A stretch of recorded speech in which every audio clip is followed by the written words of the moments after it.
मौलूद मुक़द्दस, हयात अक़दस और फ़ातेह अजल खुदाम यसू अलमसीह के नाम में आपकी सलामती हो।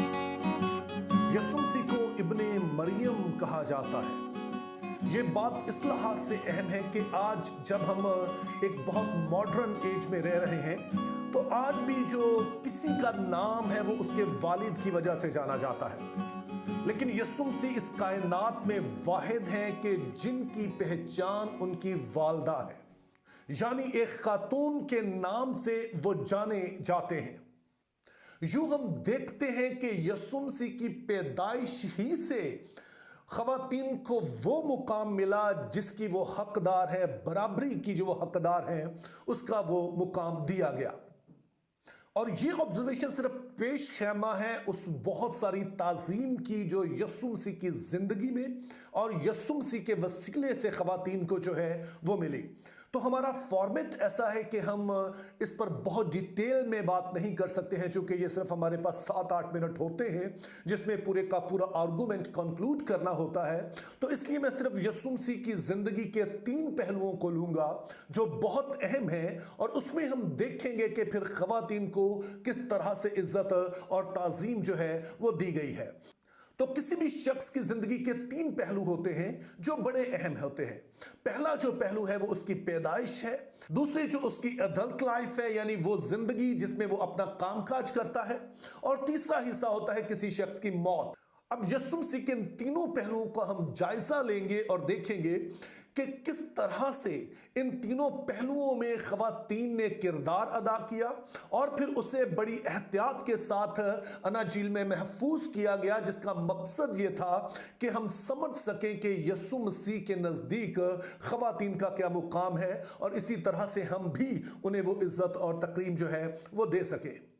अब पहला जो यसू मसीह का पहलू है उनकी पैदाइश, ये वो पहलू है जिसके बारे में आप बखूबी जानते हैं कि खुदा ताला ने एक खातून को चुना, और उनका नाम मुक़द्दसा मरियम है, जो उनके बारे में कहा गया कि तू तमाम औरतों में दुनिया जहां की और हर दौर की औरत से ज्यादा मुबारक है। और वो इसकी वाजिब तौर पर हकदार भी है, क्योंकि जो जिम्मेदारी उन्हें दी गई वो कोई मामूली जिम्मेदारी नहीं थी। आज के दौर में भी जब हम एक बड़ी मॉडर्न एज में जी रहे हैं, आज भी किसी लड़की का, किसी खातून का, खास तौर पर हमारे कल्चर में बिन ब्याहे अगर उम्मीद से हो जाए तो ये एक बहुत ही शर्म की बात है। उस लड़की की जिंदगी तक उसके घराने की तरफ से खतरे में पड़ जाती है। तो 2000 साल पहले ये सूरत हाल इंतहाई गंभीर थी, लेकिन जब फरिश्ता मुक़द्दसा मरियम के पास आता है, उन्हें यह जिम्मेदारी देता है, तो ये अजीम खातून क्या करती हैं कि ये कहती है मेरे लिए तेरे कॉल के मुआफिक हो।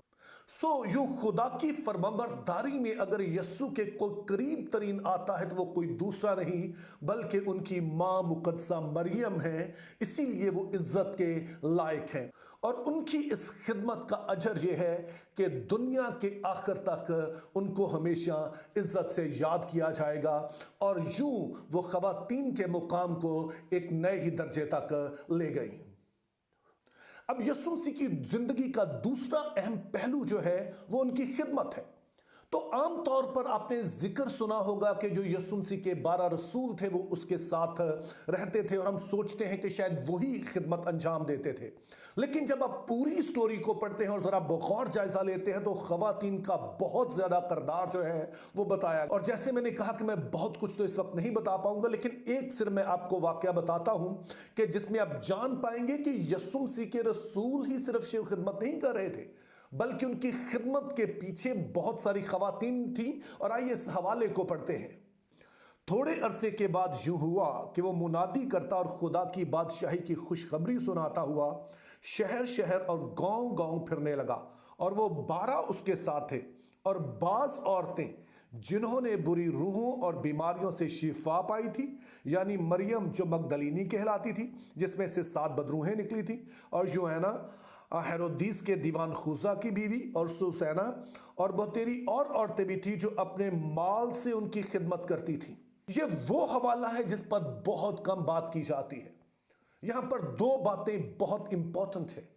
यीशु मसीह के बारे में बताया गया कि वो शहर शहर जा रहे थे, खिदमत कर रहे थे, खुदा की बादशाही की मुनादी कर रहे थे। और 12 रसूल जो थे वो उनके साथ थे। अब जाहिर वो मछलियां नहीं पकड़ रहे थे। तो सवाल ये पैदा होता है कि उनकी ज़रूरियात कैसे पूरी होती थी। और यहां पर हमें बताया गया है कि ये ख़वातीन थी जो इस मिनिस्ट्री को सपोर्ट करती थी।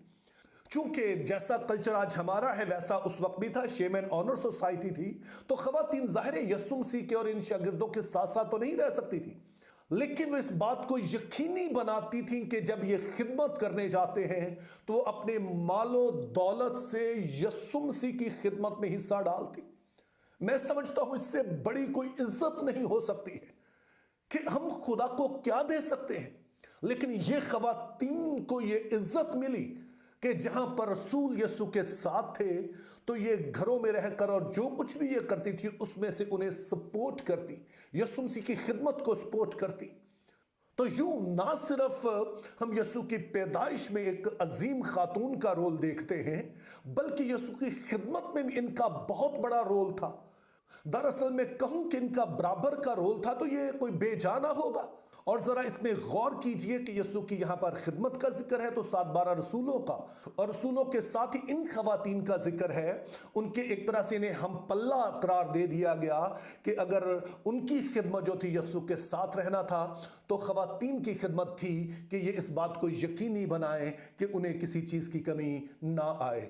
इसी तरह से तीसरा पहलू वो यीशु मसीह की मौत है। अब एक बात तो हम बखूबी जानते हैं कि जो शागिर्द थे वो यीशु मसीह को छोड़कर भाग गए, जो कि यीशु मसीह की हदायत थी कि वो चले जाएं। यीशु मसीह ने खुद उन प्यादों से कहा जो उसे पकड़ने आए थे कि इन्हें जाने दो, क्योंकि यीशु मसीह उन्हें बचाना चाहते थे। तो उस वक्त भी बहरहाल ये खवातीन जो थी ये सलीब के पास खड़ी रहीं। बल्कि जब यीशु मसीह को दफनाया गया तो ये खवातीन थी जो कि देख रही थी कि उसे कहाँ दफनाया गया है।